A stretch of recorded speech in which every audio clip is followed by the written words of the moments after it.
Bonjour à tous et bienvenue dans la troisième partie de ce tutoriel qui traitera de la mise en place des différents graphiques de notre fichier de suivi des commandes sur Excel. Mais tout d'abord, et comme d'habitude, si vous souhaitez aller plus loin dans les explications, je vous invite à cliquer sur les liens de formation dans la description. Et si vous ne souhaitez pas rater mes vidéos sur la comptabilité, la finance et l'utilisation des outils tels qu'Excel dans le monde de l'entreprise, n'hésitez pas à vous abonner à la chaîne. De plus, pour ceux qui souhaiteraient uniquement acquérir le fichier sans passer par le tutoriel vidéo, sachez que tous les documents sont disponibles en illimité et dans leur version finalisée pour mes contributeurs Patreon, plateforme dont vous trouverez le lien en description.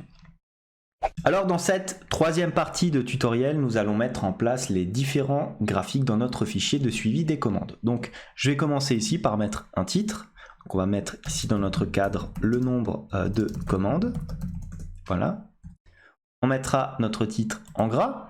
Ensuite, qu'est-ce que je vais faire? Je vais rapatrier ici le nombre de commandes mois par mois en fonction des différents articles. Donc pour ce faire, nous allons utiliser la fonction matricielle SUMPROD. Nous ouvrons la parenthèse deux fois et nous appliquons ici la petite fonction de mois pour déterminer les différents mois. Nous allons donc rapatrier les montants mois par mois de quoi? De ce qu'on a dans notre onglet de commande avec notre colonne D ici, donc les dates de commande. Donc ça va aller jusqu'à la ligne 100 comme ceci. Je ferme ensuite la parenthèse une seule fois. Est égal à quoi? Il faut que le mois ici, donc dans cette colonne là, soit égal au mois ici de cette cellule pour que je puisse ensuite faire glisser ma cellule ici vers la droite. Donc pour ce faire, il faut pour le mois de janvier que ce soit égal à 1. Pour obtenir un nombre 1 qui va évoluer en fonction du déplacement de notre formule, on va utiliser une petite fonction, donc la fonction colonne est égale à colonne. Ça va vous ramener le numéro de la colonne active, c'est-à-dire ici la colonne B, donc ça sera la colonne numéro 2, à laquelle vous allez soustraire 1 pour avoir le montant de 1, et c'est-à-dire donc le mois correspondant qui est le mois de janvier. On ferme la parenthèse. Alors on peut déjà, regarder, sélectionner ici ces éléments et figer notre matrice, parce que de toute façon ça ne va pas évoluer. Ensuite, une fois qu'on a fait ça, on va utiliser notre deuxième plage de données ici et nous allons choisir la plage à sommer. Donc qu'est-ce qu'on va sommer? On retourne dans notre onglet de commande ici et on va sommer l'article numéro 1, donc la colonne E ici, donc jusqu'à la ligne 100 comme cela est mis dans le fichier. Je ferme ma parenthèse deux fois, j'appuie sur Entrée. Je vérifie, j'ai 10 ici au mois de janvier, donc est-ce bien le cas? Regardez, ici en janvier, donc je n'ai qu'un mois, j'ai bien 10 articles vendus en janvier. Regardez si ici ça devient du janvier, hop, voilà, donc je devrais avoir normalement, regardez, 20 articles vendus au mois de janvier. J'en ai bien 20 vendus au mois de janvier. Maintenant, je vais naturellement figer là aussi ma deuxième plage. Alors, normalement, j'ai plus rien d'autre à figer. Et regardez, je peux faire un copier-coller de ma formule, comme ceci, pour avoir l'ensemble des différents éléments. Alors, je vais anticiper et je vais mettre au centre tous ces éléments chiffrés, hein, comme à chaque fois. Voilà. Ensuite, je vais faire un petit copier-coller. Donc 2, 3, 4, 5, voilà. Comme ceci, et je vais changer juste la colonne ici, hein, puisque l'article 1 c'était la colonne E, donc telle que vous avez ici, l'article 2 ça sera F, G, H et I. Donc on va avoir ici F, là encore F, G, G, H,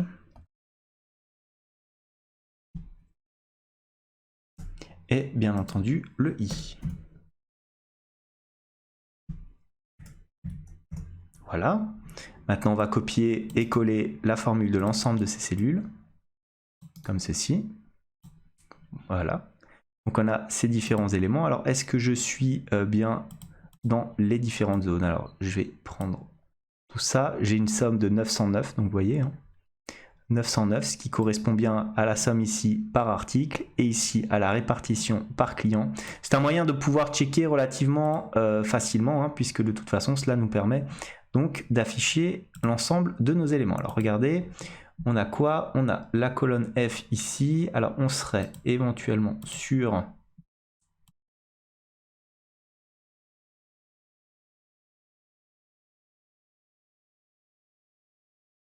Voilà, on aurait notre article numéro 2, regardez. On a effectivement que du mois de janvier, donc on a bien les bons éléments. Notre chèque fonctionne 3 fois de suite, donc dans ce cadre-là, on obtient 909. Au niveau des clients, la somme des articles fait 909, et au niveau des articles, cela fait 909.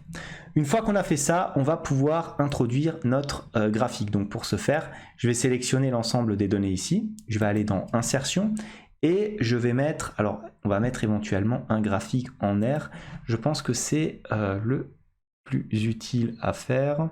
Ou alors est-ce que j'en fais un comme ça? Voilà, on va mettre un éventuellement comme ça avec les séries 1, 2, 3, 4 et 5. Alors est-ce que j'ai bien les différents montants? Peut-être pas.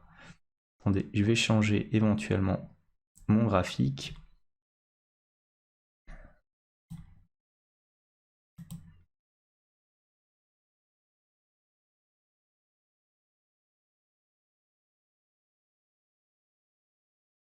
Voilà, on va prendre des airs comme ceci, ça nous permet quand même de voir un petit peu mieux l'ensemble des données. Alors là, naturellement, comme je vous ai mis un petit exemple, on a des données qu'en janvier, mais vous doutez bien que si vous remplissez le fichier à fond, vous aurez éventuellement l'ensemble des données sur votre graphique. Donc qu'est-ce qu'on fait? On fait comme d'habitude, hein, on va modifier les axes, on va les changer. On va laisser ici les séries, hein. Ensuite, on va avoir le titre du graphique qu'on peut éventuellement enlever puisqu'on a déjà ici le nombre de commandes. On enlève aussi le quadrillage. Donc là, au niveau de la légende, moi, ce que je vous propose de faire, c'est au niveau de la sélection des différentes données. Donc série 1, vous allez mettre tout simplement article 1. Voilà. Série 2, vous allez mettre, vous avez très bien compris, article 2. Série 3, article 3.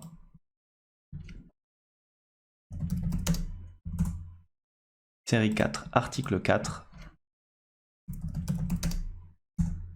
Et enfin, série 5, article 5. Voilà, rien de compliqué, hein. Normalement, si vous êtes habitué à la chaîne, vous savez que je traite souvent les graphiques de cette façon-là. Maintenant, on le met à l'emplacement prévu à cet effet. Voilà, comme ceci, on laisse éventuellement une petite marge. Hop. Comme ça. Voilà, on fait un petit clic droit. Pourquoi? Pour enlever le contour. Comme ça, donc au niveau de mes différentes données, j'obtiens cela. Qu'est-ce que je fais? J'augmente aussi la taille ici du graphique pour le mettre bien au bord de mes zones. Comme ceci. Donc voilà, on a bien le mois de janvier, le mois de février et ainsi de suite qui apparaissent sur notre plage de données. Donc voilà pour notre premier graphique. Maintenant, on va passer au graphique de situation des commandes. Alors, on y va. Regardez, je vais mettre deux indicateurs. Donc les commandes seront soit en cours de livraison, soit déjà livrées. Donc il faudra faire un ratio entre ces deux indicateurs. Donc pour ce faire, on va avoir quoi? On va avoir égal quoi? NBC. J'ouvre ma parenthèse.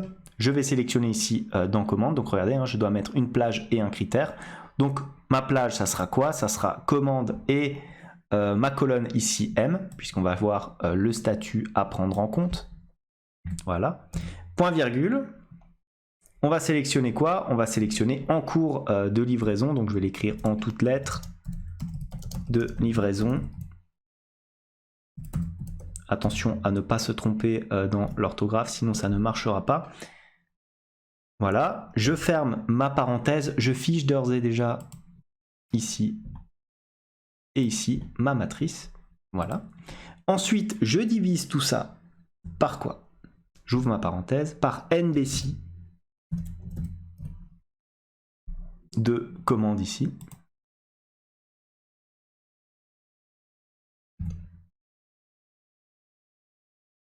Point virgule. J'ouvre la parenthèse livrée, comme ceci. Donc finalement, j'additionne par toutes les cellules non vides. Hein. Voilà. Je ferme ma parenthèse et je vais regarder, je vais recopier tout ça. copier-coller. Voilà, plus NBC, donc en cours de livraison. Voilà, on copie-colle l'ensemble des éléments, vous voyez, rien de compliqué. Comme ça, hop, je fige ma plage de matrice. Ici et ici, je vais faire une petite vérif, histoire de voir si je ne me suis pas trompé. Donc là, j'ai bien figé, j'ai tous les éléments. Ah, j'ai oublié une parenthèse, voilà, je la mets. J'appuie sur Entrée, je me retrouve ici avec quasiment 28%. Naturellement, vous cliquez en pourcentage. Pareil ici, hein, vous mettez du pourcentage. Ensuite, on peut éventuellement faire un petit copier-coller de la formule. Voilà, vous obtenez encore 29%. Cette fois-ci, il faudra juste changer ici, mettre livré à la place de en cours de livraison. Voilà, vous appuyez sur Entrée, regardez, un petit check relativement facile à faire, c'est de prendre la somme des deux qui doit naturellement vous faire 100%. Voilà, donc une fois qu'on a fait ça, on va sélectionner notre plage ici, donc avec les titres. On va aller dans Insertion, tout simplement.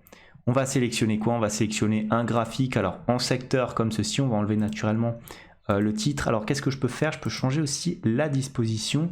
Est-ce qu'on ne mettrait pas plutôt des pourcentages? Oui, c'est plutôt intéressant de les avoir comme ça, je trouve. Donc, une fois qu'on a ça, on va le mettre dans l'emplacement prévu à cet effet. Voilà, hop. On glisse tout ça là où il faut. On fait un clic droit, contour, sans contour. Alors, est-ce que je vais agrandir mon graphique? Ouais, je peux le faire comme ça et comme ça, histoire de bien voir les différents éléments. Je vais sélectionner aussi là mes titres. Et qu'est-ce que je vais faire? Je vais éventuellement les mettre en gras afin d'avoir véritablement une vision de mes différentes informations. Hein. Donc là, je clique en gras, j'augmente peut-être un petit peu même la police. On va mettre du 12 comme ça, voilà. Regardez, on a quand même des beaux indicateurs qui nous permettent de voir maintenant les différentes situations. Et maintenant, on va passer à notre dernier élément de graphique, disons le plus technique, celui qui va consister en la répartition géographique de nos différentes commandes. Alors on y va pour ce graphique qui sera un petit peu plus compliqué que les autres. Regardez, je vais me placer dans l'onglet ici paramètres. Il faut que vous soyez bien attentif sur l'ensemble des différents éléments que je vais intégrer. Donc je vais intégrer ici, regardez, un axe que je vais appeler l'axe des X. Ici l'axe des Y, donc abscisse ordonnée. Ensuite, qu'est-ce que je vais avoir? Je vais avoir le nombre de commandes par région naturellement. Voilà. On peut éventuellement augmenter ici la taille de notre colonne. On mettra tout ça en blanc pour que l'utilisateur ne le voit pas. Ensuite, on va utiliser une petite fonction SUMSI pour justement avoir la somme par région. Donc SUMSI plage, la plage, ça sera quoi? Ça sera l'onglet commande ici, C. Voilà, jusqu'à la ligne 100. Point virgule, le critère, ça va être quoi? Ça va être ici notre cellule K6. Point virgule. Les éléments assommés, ça sera quoi? Ça sera ici le total article qu'on va prendre en compte. On ferme la parenthèse, on appuie sur Entrée. Voilà, donc là j'ai 150 de commandes. Je fige l'ensemble des matrices. Je ne fige juste pas ici mes paramètres. Voilà. J'appuie sur Entrée. Regardez, maintenant si je mets mes colonnes comme ça et ligne vers le bas, je tire ma cellule vers le bas. On arrive toujours à notre somme article de 909. C'est un peu notre valeur étalon, hein, puisque c'est le montant global de commandes passées. Ensuite, on va avoir ici l'ensemble des axes X et Y. Alors, regardez ce que je vais faire. Pour pas qu'on s'embrouille, on va mettre l'axe ici, donc X et Y aussi. Alors là, c'est un petit peu du bricolage ce que je vous fais, hein, on va pas se mentir. Et je vais faire juste un petit égal comme ça qu'on transformera ensuite en valeur. C'est pour que vous puissiez bien voir l'ensemble des données, hein, tout simplement. Voilà, comme ça et comme ça.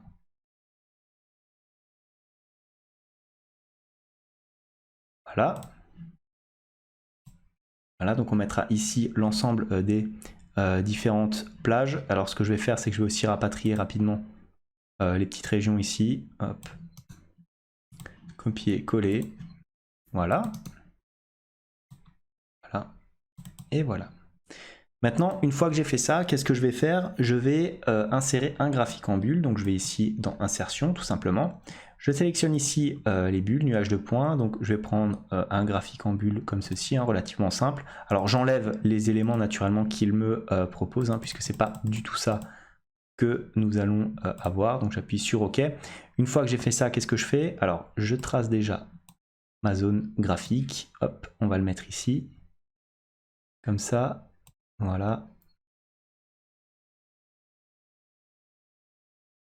Et voilà. On va aller dans remplissage. On va choisir, alors ici, une image. Et voilà, je vous ai mis directement l'image de la France. Donc on va peut-être un petit peu diminuer l'espace pour que ça soit un petit peu plus réaliste. Voilà, pour avoir un effet un petit peu moins écrasé. Voilà, comme ça, c'est parfait. Ensuite, je fais un clic droit, j'enlève le contour, comme d'habitude. Hop, voilà. Et maintenant, nous allons placer les différentes bulles à chaque fois dans les différentes régions. Donc pour ce faire, je clique sur mon graphique. Je vais dans sélectionner les données. Je vais ajouter des données. Donc l'axe des séries en X ici, ça sera quoi? Ça sera mon onglet paramètres. Et là, hop. L'axe des Y, ça sera quoi? Ça sera tout simplement ici mes Y là. Hop. Et la taille des bulles de ma série, ça sera quoi? Ça sera l'ensemble des commandes que nous avons calculées ici avec notre somme-ci. J'appuie sur OK, je reviens là, j'appuie encore une fois sur OK, regardez, qu'est-ce qui se passe? Tout simplement, l'ensemble de mes bulles sont ici compactées aux coordonnées 0, 0. Maintenant, alors, qu'est-ce que je peux faire éventuellement? Je vais sélectionner ici. Est-ce que si je prends les étiquettes de données, non, je ne vais pas faire ça, je vais sélectionner plutôt ici les différents échelons. Voilà, je double-clique ici pour faire apparaître les différentes limites de mon graphique, hein, puisque comme vous voyez ici, on est sur du -0,2 et ensuite on va sur du 1. Donc moi, ce que je veux faire pour taper des zones relativement plus correctes, je vais mettre du 0 jusqu'à 10. Voilà, comme ceci. Ensuite, qu'est-ce que je vais faire? Alors, vous voyez, j'ai une unité principale que je peux effectuer. Je vais choisir 1 plutôt que 2. Voilà, donc là, on a vraiment 10 cases comme ceci qui peuvent s'afficher. Je fais exactement pareil ici pour ma deuxième série de données. Donc, minimum, on va mettre 0. Maximum, on mettra tout simplement 10. Voilà. Et l'unité de mesure, ça sera à chaque fois du plus 1. Donc je peux fermer tout ça. Je vais d'abord éventuellement enlever mes différents axes. Voilà, pour avoir véritablement l'ensemble de mon graphique qui va s'interpréter là. Alors peut-être que je vais même le laisser, voilà, plutôt comme ça. Je vais enlever le quadrillage, histoire d'être sûr. Je vais enlever la légende. Voilà. Et là maintenant, regardez, ça sera comme à la bataille navale. On va placer l'ensemble des différents éléments dans mon graphique en respectant naturellement l'ordre. Donc vous avez l'axe Y qui est ici de 0 à 10 et naturellement l'axe X qui est comme ceci. Donc pour placer, alors hop, je vais le décaler vers le bas comme ça, voilà. Pour placer l'Auvergne-Rhône-Alpes, alors là on sera sur sur un X à 8 et un Y à 6. Donc regardez, si je tape 8 et 6, voilà, j'ai ma bulle qui apparaît ici dans... Ah, peut-être même moins d'ailleurs. Non, Auvergne-Rhône-Alpes c'est là, donc c'est plutôt 3,5. Voilà, vous voyez ma bulle apparaît ici. Ensuite, Bourgogne-Franche-Comté. Alors là, c'est où? C'est là. Donc là, on serait plutôt véritablement sur du 8 et 6, comme j'ai tapé tout à l'heure. Donc voilà, on est ici.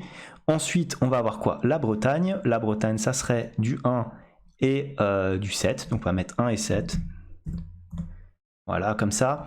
Ensuite, on va avoir quoi? Le centre Val-de-Loire. Donc là, ça sera du 4,5 et du 6. 4,5, 6. Voilà. Ensuite, la Corse. Donc là, ça sera, on va mettre 9,5 et éventuellement 0,5. On va voir si ça va bien ressortir. Comme ça, voilà. Ensuite, on va avoir le Grand Est. Donc le Grand Est, c'est du 9 et du 8. 9 et 8, voilà. On va peut-être même éventuellement mettre, si je mets 8, ça sera peut-être mieux, voilà. Ensuite, les Hauts-de-France, donc là, on sera plutôt sur du 6 et du 9. Voilà. peut-être même un petit peu moins, on va mettre 5,5. Voilà, pour bien centrer les éléments. Ensuite, l'Île-de-France, donc là il faudra bien viser, ça sera du 6 et du 8. Peut-être même un petit peu moins, on va mettre 7,5 comme ça. Ah, peut-être moins que 6, on va mettre 5,5. Voilà. Ensuite, la Normandie, donc là ça sera du 3 et à peu près du 8,5. Voilà. La Nouvelle-Aquitaine, on va mettre du 3 et du 3. Voilà. L'Occitanie, alors ça sera du 5 et du 1. Voilà. Le Pays de la Loire, alors ça sera du 2 et on va mettre du 5,5. Voilà. Et enfin la Provence-Alpes-Côte d'Azur, donc là on sera plutôt sur du 9,5 et on va mettre du 2. Voilà, pour atterrir ici. Et vous avez donc votre graphique qui apparaît sous cette forme-là. Regardez, si j'enlève éventuellement les axes, ça se met comme ça. Donc on reste dans les différentes zones. Voilà donc pour votre graphique comme ceci. Donc regardez ce que je vais faire. Je vais maintenant faire tout simplement un petit copier comme ça. Voilà, pour enlever cette zone. Et je fais un coller en valeur ici. Voilà. Voilà, donc regardez, ça change rien. Maintenant, je peux supprimer les éléments de cette zone-là. Hop. Voilà. Ici, alors je vais mettre tout ça en blanc. Voilà. Voilà. Je retourne sur mon tableau de bord. Et voilà, j'ai à présent l'ensemble des graphiques. Donc regardez, on a une répartition géographique qui se fait comme ça, point par point au niveau de la carte de France. On a une répartition comme ceci en fonction de si les articles sont en cours de livraison ou livrés. Et enfin, le classique graphique de commande mensuel. C'était tout pour ce tutoriel, j'espère qu'il vous a plu. Comme d'habitude, n'hésitez pas à me mettre un commentaire, à liker la vidéo, à vous abonner à la chaîne si ça n'est pas encore fait. En tout cas, moi je vous dis merci et à bientôt pour d'autres tutoriels.